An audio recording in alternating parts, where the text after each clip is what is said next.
Java, specifically in the city of Malang. It's gorgeous. I mean, just look at this. I mean, there's not this many mansions in the rest of Java, but it's still pretty freaking cool, right? Hi, this is Avery in Indonesia, in Malang. Today, we're going to talk about the differences between America and Indonesia. And I have a friend here with me. Yeah, so I'm Ashley, and I'm actually living in Medan this year, not Malang. It's a different island. It's called Sumatra. Yeah. So we're going to tell you a little bit of the differences between America and Indonesia. The communication style is indirect. It's not more or less indirect than It's other just places more out there. like they won't like openly like punish you or yell at you for things. Oh yes. Then it's in. I mean, I believe in Sumatra it's much less passive aggressive. They just won't directly tell you they're mad at you. They'll find a way. Or they'll tell someone else that they're mad at you and why they're mad at you, and then that person will come find you and tell you. Yeah. So at first, when you first like get here and you have your friend coming up and telling you like, oh, so-and-so is mad you did this to them, like you might be like, why is she telling everyone that she's mad at me and she did this? Like she should come talk to me directly if she's mad at me. But that's like their way of not making an embarrassing situation about it. Yeah. And then having the friend tell you like through a third person, it makes it easier for you to like just correct the wrong behavior or Yeah. whatever you did to make them angry. Without like addressing it via a conversation between the two of you. Yeah, there's no confrontation at all, which I kind of like. I kind of like that more. I've gotten used to it. I haven't gotten used to it. That's still been something that's been hard for me to deal with because like if I do something that in my household like that I believe that my host mom would be angry about or bothered by, most times like she'll tell my host sister or she'll tell someone and just it'll happen very far after that event or what happened and I'll find out, or she'll just be kind of passive aggressive with me for the next week or so, and I just want my host mother to tell me like she's angry with me about what I did or that she's disappointed in what I did, and so I can fix it instead of having to kind of guess what I did wrong. Yeah, that's frustrating a little bit. Can you talk about importance of tribal background? On Java, there's not really tribes. Like everyone's just Javanese, and I'm very proud of being Javanese. And that's that. There's not different tribes. It's all just Java. Yeah, so it's a little different Sumatra. So you have Bataknese, which there's 4 different branches of Bataknese. There's Batak Toba, Batak Mandailing, Batak Karo, and Batak Nias. So each of those have their own language, but like the Bataknese language is very similar among them. It's only small differences. Like most Batak Toba people could probably understand Batak Mandailing people, but people are very proud of their tribal background, but it's not as much as Japanese, and that's kind of more of the reason why Bataknese is used less in normal conversation, like within the city, because everybody could have like a different background. Your marga, your last name, is everybody in the city can tell like what branch of Bataknese you are based off your last name. Like my family did a ceremony to make me part of the family and make me a harahat. That's my family's marga, their last name.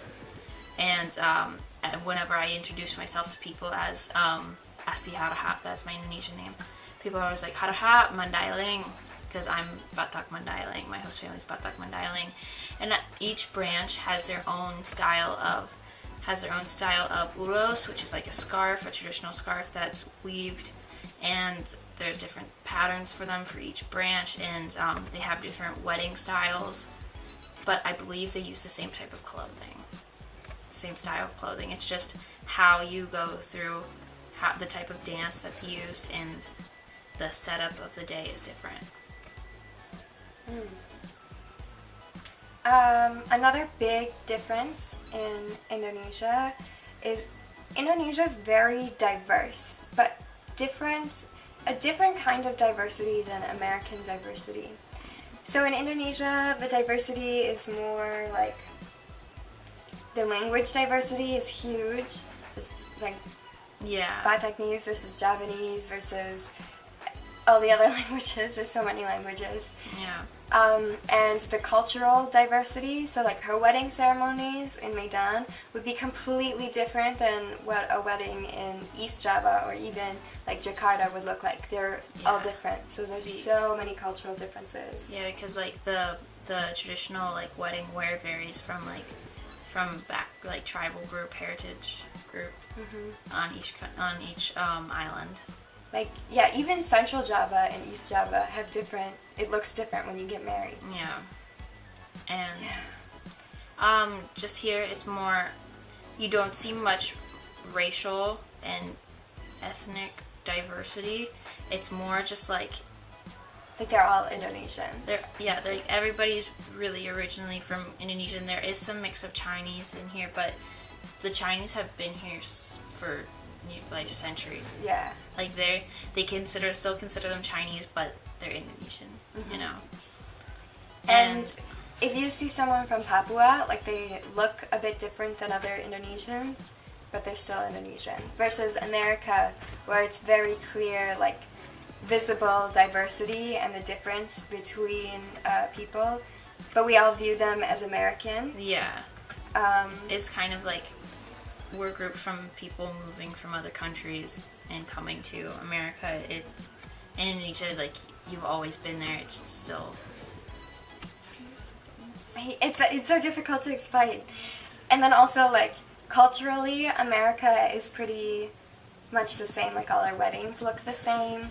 There's a very standard across America. Our weddings look pretty much the same, and there's only variation based off religion and personal preference. Yeah, not like a wedding in Minnesota is gonna look the same as a wedding in Ohio. Texas or Ohio. There's not gonna be much difference there, like because it's not like there's a different tribal group in Texas versus than there is in Minnesota.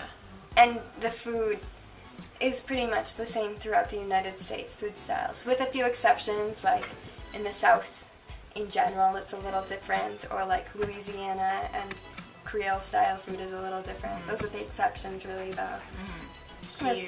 Here very different. The food is very different from place to place, although it's still Indonesian. Yeah, they're still Indonesian, but you still have your foods that are specific to each region, each like city, like that. Bakso. And Bakso Malang.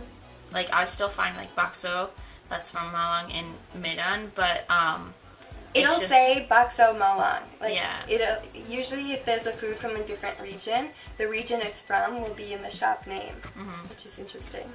Just like the style of cooking, and like how you go about cooking it, and usually the level of spice that it's cooked varies from region to region. Yeah.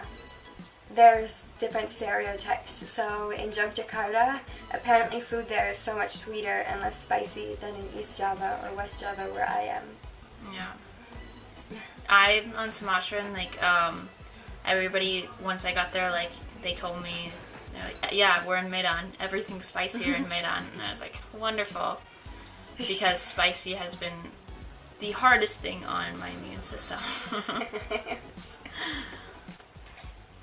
So one of the first differences you'll notice is the conversational norms here are much different than in America. Very different. It was very surprising upon arriving here. You're very easily insulted. And Americans are very easily insulted, and Europeans too, among arriving in Indonesia. But they don't mean to insult you. No. So a conversation starter is commenting on their weight or how they look today is very normal. Yeah. So but the thing is, like, it's very common for someone to call you, like, they'll be like, oh, you look fat today. Oh, you look skinny today. And it's very common because it's more, they're just describing.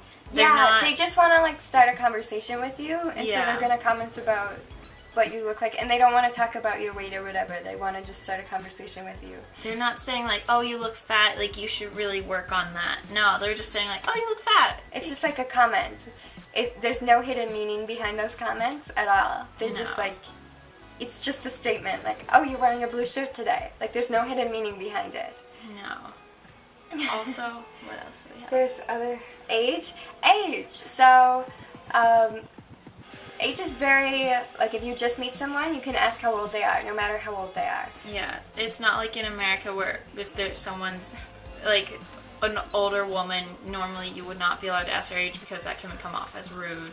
But age is just like a fact here. They don't understand how, like, it's just a fact that they're that old. Why would that be rude asking how old they are?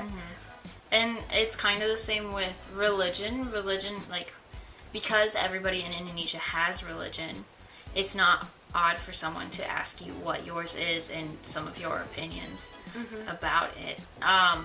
Like, it's not seen as a private thing. No. Because on their ID cards, it'll say what religion they are. It's like, it's just a very normal thing here. Religion is in every day, in every aspect of life here. So it's not a private thing. Yeah. Like, when I first got here, one of the first things I was asked is, what religion are you? And that kind of caught me off guard, but it's become normal. And they want to know specifics. Like, you can't just say Christian. They'll be like Catholic, Protestant. They really want to know what religion you are and what you believe. Yeah, and they'll even go more into detail, and as like that's kind of viewed as more like what she said, like it's viewed as personal in America, or more of a conversation you'd have with someone further into your relationship, not upon just meeting. And then one other difference is mentioning the weather, at least on Java. If you mention the weather in a conversation, it ends the conversation. It means like, okay, I'm done talking with you. I have nothing else to say. The only thing else I can think to talk about is the weather. And so you comment on the weather and then it's done. Like, they'll stop the conversation right there. I haven't exactly seen the same in Northern Sumatra, but also weather's not really a conversation that usually comes up. Because in Indonesia, the weather is the same pretty much every day. Yeah. So like, by commenting on the weather, it's just like... It's just... What was that beep? I think that was like a watch or something. I don't know. The weather's really the same. There's really only 2 seasons. It's rainy season and dry season. And in the rainy season, it rains once every day. And the rest of the time it's hot. And like, the weather doesn't fluctuate at all. Like, it's the same temperature all year round because we're on the equator. So like saying, oh, it's so hot today, it's just like, oh, I'm done talking to you because it's hot every day. There's nothing else for me to say to you. Yeah. I mean, I think that varies a little bit in northern Sumatra, because I mean in Malang, I've noticed like the weather's a lot more consistent here. Yeah. We have a lot more consistency with like heat, but not that much. It's still always between like 75 and 80 degrees. But some days it's extremely sunny, which makes it extremely hot. And it's usually, you can use that as a conversation starter, it's just not a good one. If you want to start a conversation, don't comment on the weather. No. So, those are just a few differences between America and Indonesia. Yeah. It's a little crazy over here. Woo!